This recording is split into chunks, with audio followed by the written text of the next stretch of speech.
Guys இது உங்கள் furniture kids. இன்றைக்கி நம்ம ஒரு இன்ட்ரெஸ்டிங்கான டாபிக் தான் பார்க்க போகிறோம். வாங்க வீடியோக்குள்ள போகலாம். கைஸ், நீங்கள் ஒட்டகம் கேள்விப்பட்டிருக்கீங்களே, ஆனால் ஒட்டகம் மாதிரியே இருக்க ஒரு நிறையா ஃபர்ரை வச்சுருக்க ஒரு அதிகமான முடியை வச்சுருக்க ஒரு செம்மறி ஆடு மாதிரி இருக்க ஒரு அனிமலை பற்றி தான் பார்க்க போகிறோம். அது பேர் தான் லாமாஸ். வாங்க பார்க்கலாம். லாமாஸோட இனத்தை சேர்ந்த இன்னொருத்த பற்றி பார்க்க போகிறோம், அல்பாகாஸ். ரெண்டத்தை பற்றி பார்க்கலாம் வாங்க. லாமாஸ் அண்ட் அல்பாகாஸ். இன்கா பீப்புள்ஸ்லாம் நம்ம ஆடு மேய்க்கிற மாதிரி மாடு மேய்க்கிற மாதிரி இந்த லாமாஸை அதிகமாக மேய்ப்பாங்க.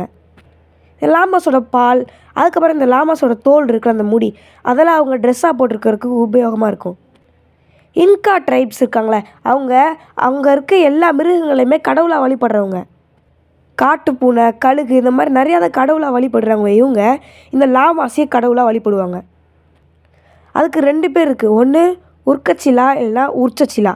இது ஒரு மேல் லாமா காட், அதாவது ஆம்பளை லாமா காட். இது திடகாத்திரமான உடம்போட மல்டி கலர்ஸில் இருக்கும். இதுங்களை எதுக்கு வழிபடுறாங்கன்னு கேட்டிங்கன்னா, உங்கள் லாமாஸ் அதுக்கப்புறம் அல்பாக்காஸை மேய்ச்சிட்டு போவாங்களே, அவங்களுக்கு துணையாக அதுங்களை ப்ரொடெக்ட் பண்ணுறதுக்காக தான் இந்த கடவுளை வழிபடுறாங்க. அந்த காலத்துலேருந்தே இவங்க லாமாஸையும் அல்பாக்காஸையும் வளர்த்துட்டு வராங்க. நம்ம கழுதை மேலே, குதிரை மேலெலாம் பொருட்களை ஏற்றிட்டு போவோம்ல, அதே மாதிரி உங்கள் லாமாஸ் மேலே பொருட்களை ஏற்றிட்டு போயிட்டு இருந்தாங்க. நம்ம நாய்க்குட்டிலாம் வளர்ப்போம்ல, அந்த மாதிரி லாமாஸ் குட்டியை வச்சு கொஞ்சிட்டு இருப்பாங்க. லாமாஸ்க்கும் அல்பாகாஸ்க்கும் இருக்கிற டிஃப்ரென்ஸ் என்ன தெரியுமா? நீங்களே ஈஸியாக கண்டுபிடிக்கலாம். அல்பாகாஸோட தோல் லாமாஸோட ரொம்ப திக்காக புசு புசுன்னு இருக்கும். ஆனால் லாமாஸோட அல்பாகாஸ் ஹைட்டில் ரொம்ப கம்மியாக இருக்கும். Bye guys.